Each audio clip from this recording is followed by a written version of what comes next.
The icy waters of the Delaware River churned beneath General George Washington's boat as he stood resolute against the howling December wind, his weathered hands gripping the vessel's edge, while contemplating what many believe would be the final gamble of a dying revolution. The year 1776 was drawing to a close, and with it, the hopes of American independence seemed to be drowning in the frigid currents of defeat and despair. Washington's Continental Army had endured months of devastating losses, retreating across New Jersey like wounded animals fleeing from British and Hessian forces that appeared unstoppable.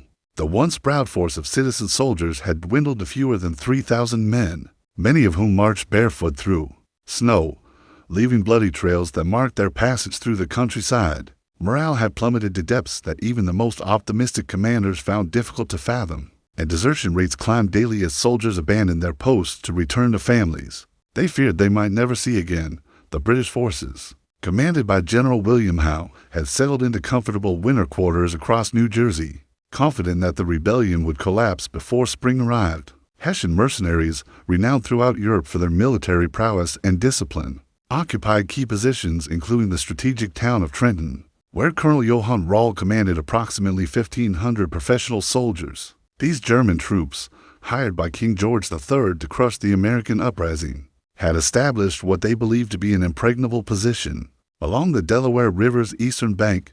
Philadelphia, the largest city in the colonies and seat of the Continental Congress, lay exposed and vulnerable just 30 miles south of Trenton. Many delegates had already fled the city, and those who remained spoke in hushed tones about the possibility of seeking terms with the British Crown, the cause of independence, which had burned so brightly during the summer months when the Declaration of Independence was signed, now flickered like a candle in a hurricane, threatening to be extinguished by the harsh realities of 18th century warfare. Washington understood that time was running out for more than just his army. The enlistments of most of his soldiers would expire on December 3rd or 1st, and few seemed inclined to re-enlist for another year of hardship and uncertainty. Without a decisive victory to reinvigorate the revolutionary cause, the Continental Army would simply dissolve, leaving the colonies defenseless against British retribution. The general knew that desperate times called for desperate measures, and as he gazed across the ice-choked river toward the enemy positions,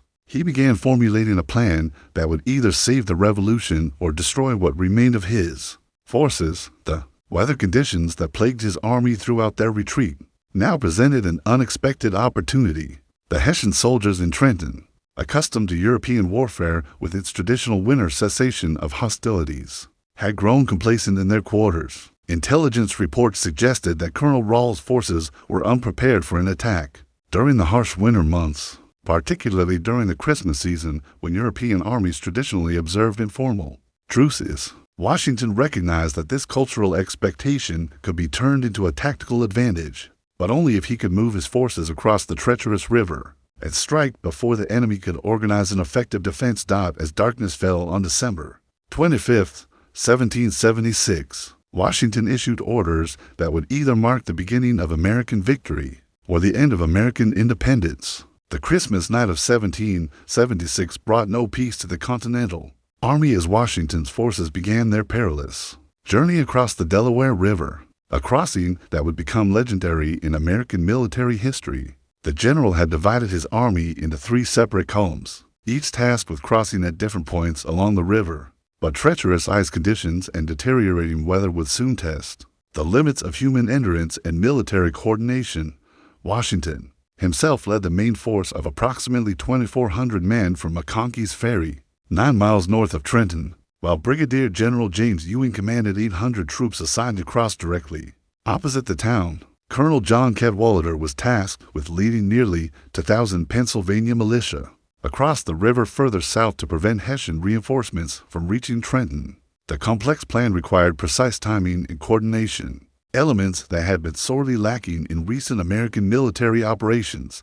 The river crossing began at sunset, but the fierce winter storm that had been building throughout the day soon transformed the operation into a nightmare of ice, snow, and numbing cold.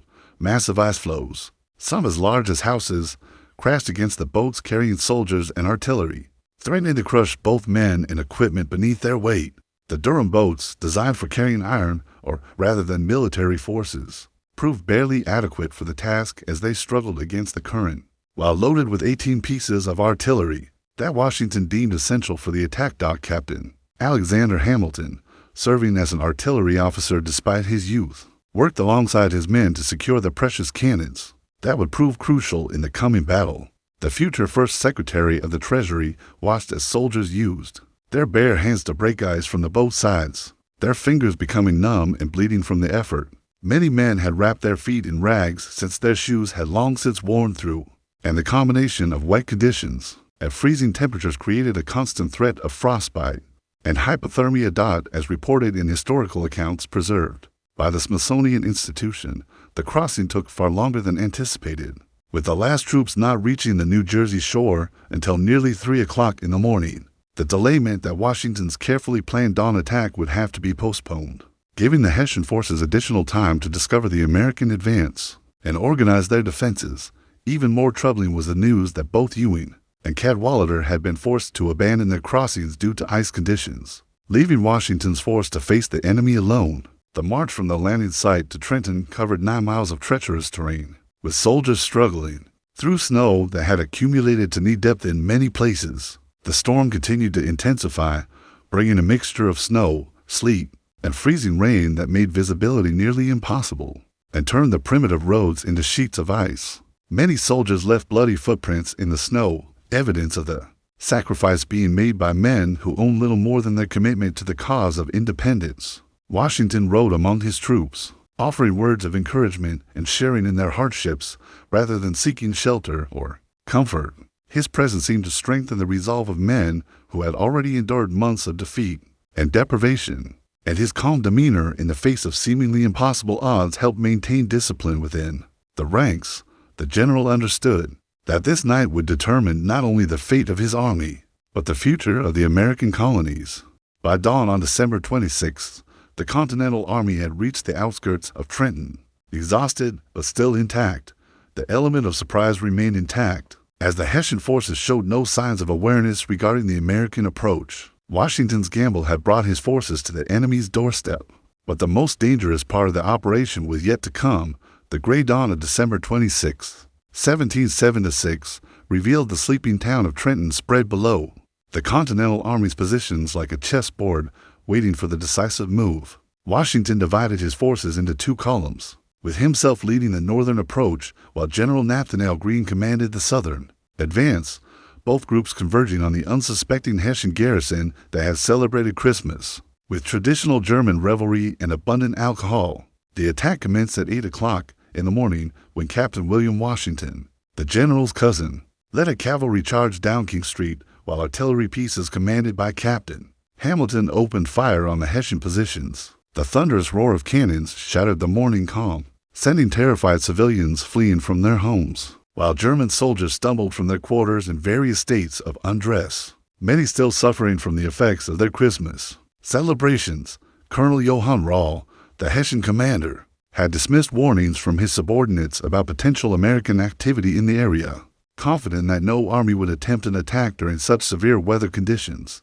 His complacency proved fatal as he struggled to organize a defense while American forces poured into the town from multiple directions. The professional soldiers under his command, renowned throughout Europe for their discipline and effectiveness, found themselves caught completely off guard by an enemy they had come to view as militarily incompetent. The narrow streets of Trenton became a maze of confusion as Hessian soldiers attempted to form defensive lines, while under constant fire from American artillery positioned at key intersections. Captain Hamilton's cannons, positioned at the head of King Street and Queen Street, created deadly crossfires that prevented the Germans from establishing coherent defensive positions. The young artillery officer, who would later help design the American financial system, demonstrated remarkable skill in directing his guns despite his lack of formal military training. American infantry, led by officers such as Major James Monroe, who would later become the 5th President of the United States, pressed forward through the streets with bayonets fixed. Their months of retreat and defeat transformed into aggressive determination. The Continental soldiers, many of whom had been ready to abandon the cause just days earlier, fought with renewed vigor as they sensed victory within their grasp for the first time in months. Colonel Rall attempted to rally his forces near the town center, while American marksmen positioned in buildings and behind cover picked off German officers. With deadly accuracy, the Hessian commander himself fell mortally wounded while trying to organize a counterattack, his death effectively ending organized resistance within the town. Without their charismatic leader, the German soldiers began to lose cohesion, with some units attempting to retreat while others continued fighting in isolated pockets. The battle's tide turned decisively when American forces captured the Hessian artillery pieces. Before they could be properly deployed, the German cannons, symbols of European military superiority, were turned against their former owners as American soldiers demonstrated their ability to adapt enemy weapons to their own purposes. This practical demonstration of American resourcefulness would become a hallmark of the Continental Army's fighting style throughout the remainder of the war. Within 2 hours of the initial assault, organized Hessian resistance had collapsed, with surviving German soldiers either fleeing toward Princeton or surrendering to American forces. The speed and completeness of the victory shocked both sides, as Washington's army had achieved what many military experts would have considered impossible. Under the circumstances, the professional soldiers of Europe had been defeated by what British commanders had consistently described as untrained colonial farmers and merchants. The psychological impact of the victory extended far beyond the military significance of capturing a single town, as news of the American triumph would soon spread throughout the colonies and across the Atlantic to European capitals where the balance of power was constantly being reassessed.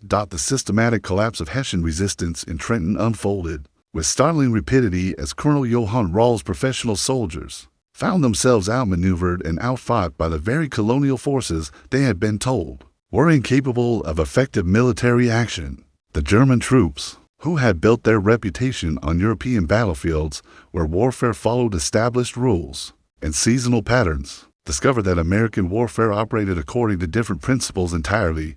Major Johann Ewald, one of the few Hessian officers to maintain tactical awareness during the chaos, later wrote detailed accounts of how American forces demonstrated unexpected sophistication in their urban warfare tactics. The Continental soldiers moved through Trenton streets with remarkable coordination, using building-to-building advances that prevented the Hessians from establishing effective defensive lines. This tactical innovation reflected months of hard-learned lessons from previous defeats, as Washington's army had finally discovered how to turn their knowledge of local terrain into a decisive advantage. The capture of the Hessian artillery park proved particularly devastating to German morale, as these soldiers had been trained to view their cannons as symbols of European military supremacy. When American forces not only seized these weapons, but immediately turned them against their former owners, the psychological shock rippled through the German ranks like a physical blow.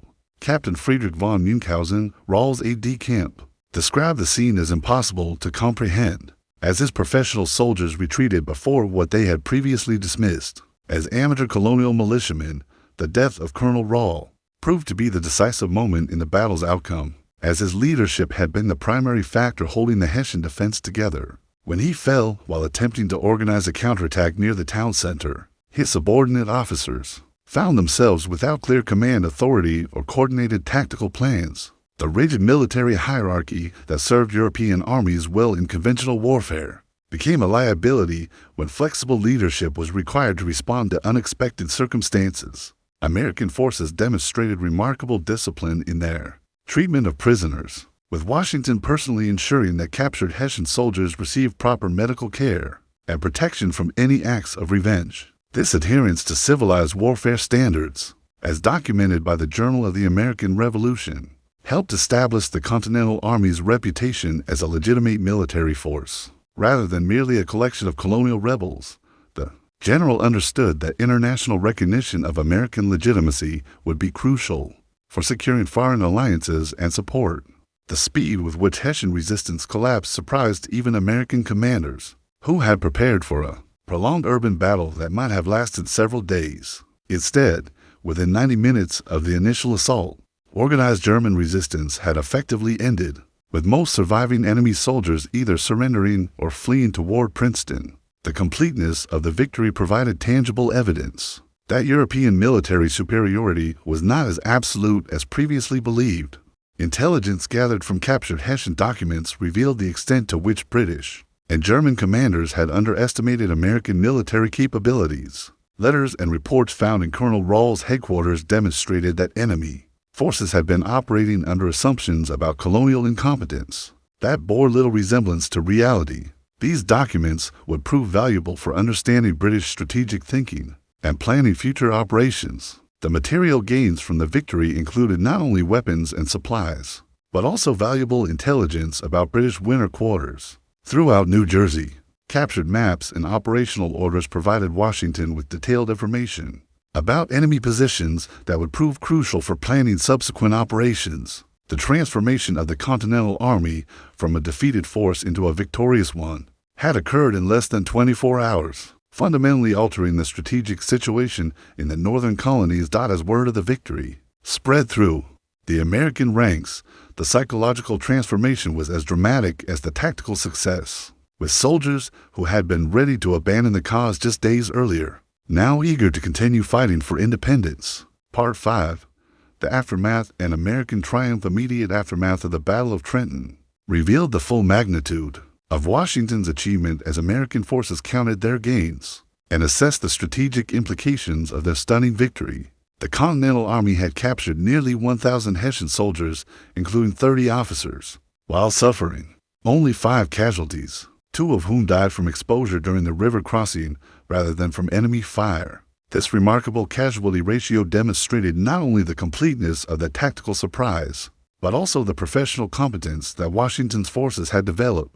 Through months of adversity, the material bounty seized from the Hessian garrison provided desperately needed supplies for the Continental Army, including 6 artillery pieces, 40 horses, and substantial quantities of muskets, ammunition, and military equipment.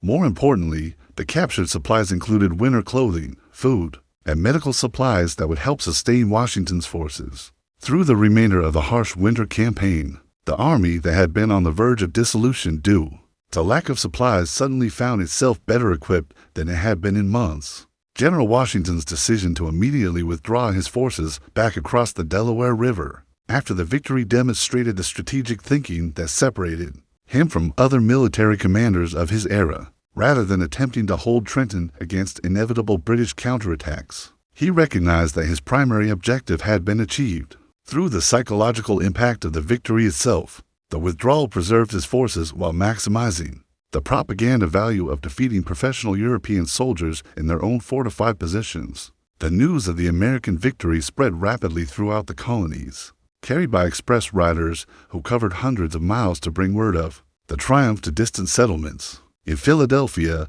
where the Continental Congress had been preparing for possible evacuation, the news of Trenton transformed despair into renewed hope for the cause of independence. Delegates who had been discussing potential surrender terms suddenly found themselves debating how to capitalize on this unexpected opportunity to continue the war. The psychological impact on British and Hessian forces throughout New Jersey proved even more significant than the immediate tactical gains. General William Howe, commanding British forces in the region, was forced to completely reassess his assumptions about American military capabilities and the viability of the rebellion. The comfortable winter quarters that had been established across New Jersey suddenly seemed vulnerable to attack, leading to a general consolidation of British forces into more defensible positions. According to historical analyses preserved by the National Archives, the Battle of Trenton marked the first time that American forces had defeated professional European soldiers in a conventional engagement, providing tangible proof that the Continental Army could compete with the world's most respected military forces. This demonstration of American military competence would prove crucial for securing foreign alliances, particularly with France, which had been hesitant to support what appeared to be a failing rebellion. The victory also had profound implications for American recruitment and morale throughout the colonies. Men who had been reluctant to join the Continental Army because of its reputation for defeat and hardship suddenly found themselves inspired by the possibility of serving in a victorious cause. Enlistment numbers began to increase for the first time in months, providing Washington with the manpower necessary to continue active operations against British forces. The Battle of Trenton demonstrated that the American Revolution was far from over. Despite the series of defeats that had characterized the late summer and fall of 1776, Washington's bold gamble had succeeded beyond his most optimistic expectations. transforming a demoralized and defeated army into a force capable of challenging the most professional soldiers in the world. The psychological transformation was perhaps even more important than the tactical victory, as it proved to Americans and their enemies alike that independence remained a viable goal. The ripple effects of this single battle would continue to influence the course of the war for years to come, establishing patterns of American tactical innovation and strategic thinking that would eventually lead to ultimate victory. The news of the Hessian defeat at Trenton sent shockwaves through British military headquarters in New York, where General William Howe and his staff struggled to comprehend how professional European soldiers could be defeated so decisively by what they had consistently characterized as undisciplined colonial militia. The psychological impact of the American victory extended far beyond the tactical significance of losing a single garrison, as it fundamentally challenged British assumptions about the military capabilities of their rebellious subjects. Lord George Germain, the British Secretary of State for the Colonies, received dispatches from America with growing alarm. As the implications of the Trenton defeat became apparent, the carefully constructed narrative of British military superiority and inevitable victory over the colonial rebellion had been shattered by a single morning's fighting, forcing a complete reassessment of British strategy in North America. The professional military advisors who had assured Parliament that the rebellion would collapse before spring suddenly found their credibility questioned by politicians who demanded explanations for this unexpected setback. General Howe immediately ordered a concentration of British forces to prevent further American successes, abandoning the comfortable winter quarters that had been established across New Jersey in favor of more defensible positions. The psychological impact of the Trenton victory had transformed what British commanders had viewed as pacified territory into potentially hostile ground where American forces might strike at any moment. This strategic withdrawal effectively ceded control of much of New Jersey back to American forces, reversing months of British territorial gains. The Hessian military leadership in Europe reacted with particular dismay to news of their soldiers' defeat, as the reputation of German mercenaries had been built on centuries of professional military service. Landgrave Frederick II of Hesse-Kassel, who had contracted to provide soldiers to the British Crown, found his international reputation damaged by the failure of his troops to maintain discipline in defensive positions against what European military experts had dismissed as amateur colonial forces. Intelligence reports reaching British headquarters revealed that the American victory had energized resistance movements throughout the colonies, with previously neutral populations beginning to provide active support to continental forces. The demonstration that British and Hessian forces were not invincible had profound implications for British control over territory they had believed to be securely pacified. Local militias that had been inactive during the months of American defeats suddenly began conducting operations against British supply lines and isolated garrisons. The strategic implications of the Trenton victory extended beyond North America to European capitals where the balance of power was constantly being reassessed. French Foreign Minister Comte de Vergennes, who had been cautiously monitoring the American rebellion, began to view the Continental Army as a potentially valuable ally against British interests. The demonstration of American military competence provided the evidence that French policymakers needed to justify more direct support for the colonial cause. King Louis XVI of France, initially reluctant to become involved in what appeared to be a failing rebellion, began to reconsider his position as reports of American military success reached Versailles. The possibility of using the American war to weaken British power without direct French military involvement became increasingly attractive to French strategists, who had been seeking opportunities to reverse the humiliating defeats of the 7 Years' War. The British Parliament, already divided over the conduct of the American war, found itself facing renewed criticism from opposition members who had warned against the costs and difficulties of suppressing the colonial rebellion. The Trenton defeat provided concrete evidence that the optimistic predictions of government ministers had been unrealistic, strengthening the political position of those who advocated for a negotiated settlement rather than continued military action. The transformation of the strategic situation in North America had occurred with remarkable speed, as a single tactical victory had altered the fundamental dynamics of the conflict. British forces that had been confident of victory before winter's end suddenly found themselves on the defensive, while American forces that had been preparing for surrender were now planning additional offensive operations. The psychological momentum of the war had shifted decisively in favor of the American cause, creating opportunities that skilled leadership could exploit for even greater strategic gains. The Battle of Trenton's influence on the American Revolution extended far beyond its immediate tactical and strategic consequences, fundamentally altering the trajectory of the conflict and establishing patterns of American military innovation that would characterize the remainder of the war. The psychological transformation achieved by Washington's forces on December 26, 1776, proved to be as important as any territorial gains or military supplies captured during the engagement. The victory demonstrated that American forces could not only survive against professional European armies, but could actually defeat them under the right circumstances, providing a crucial boost to colonial morale. At the darkest moment of the revolutionary struggle, recruitment, which had been declining steadily throughout the fall of 1776, began to increase as men throughout the colonies gained confidence in the Continental Army's ability to achieve victory. The transformation from a defeated force on the verge of dissolution to a victorious army, capable of challenging the world's most respected soldiers, had occurred in less than 24 hours. The international implications of the Trenton victory proved equally significant. As European powers reassessed their positions regarding the American rebellion, French Foreign Minister Comte de Vergennes, who had been providing limited covert support to the Americans, began to view the Continental Army as a legitimate military force worthy of formal alliance. The demonstration of American military competence provided the justification that French policymakers needed to escalate their support for the colonial cause, eventually leading to the crucial French alliance that would prove decisive in achieving American independence. The tactical innovations demonstrated at Trenton, including the effective use of artillery in urban warfare and the coordination of multiple attacking columns, became standard elements of American military doctrine throughout the remainder of the war. Captain Alexander Hamilton's skillful deployment of cannons at key street intersections provided a model for future urban engagements, while Washington's bold river crossing in harsh winter conditions established a reputation for American tactical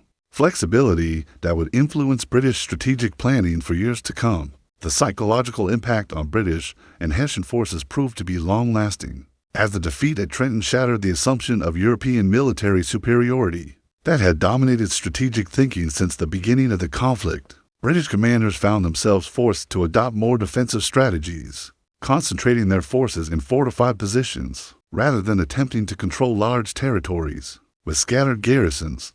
The strategic shift effectively ceded the initiative to American forces, who could now choose when and where to engage the enemy.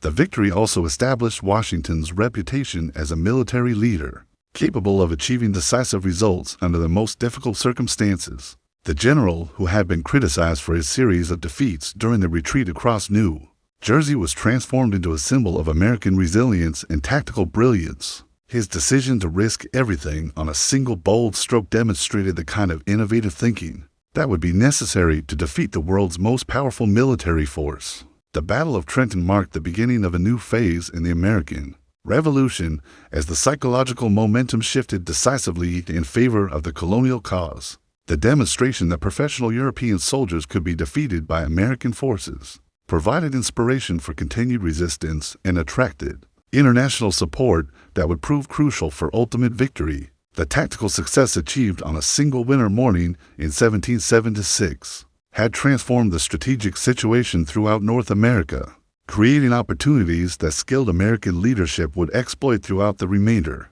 of the war. The legacy of the Trenton victory extended beyond the immediate military consequences to influence American national identity and military tradition. The image of Washington crossing the Delaware River on Christmas night became one of the most iconic scenes in American history, symbolizing the determination and sacrifice necessary to achieve independence. The battle demonstrated that American forces could compete with the world's most professional armies, establishing a tradition of military excellence that would serve the nation well in future conflict. The shock administered to British confidence by the Trenton victory proved to be irreversible, as the fundamental assumptions underlying British strategy had been proven false by American action rather than rhetoric, creating a new reality that would ultimately lead to American independence.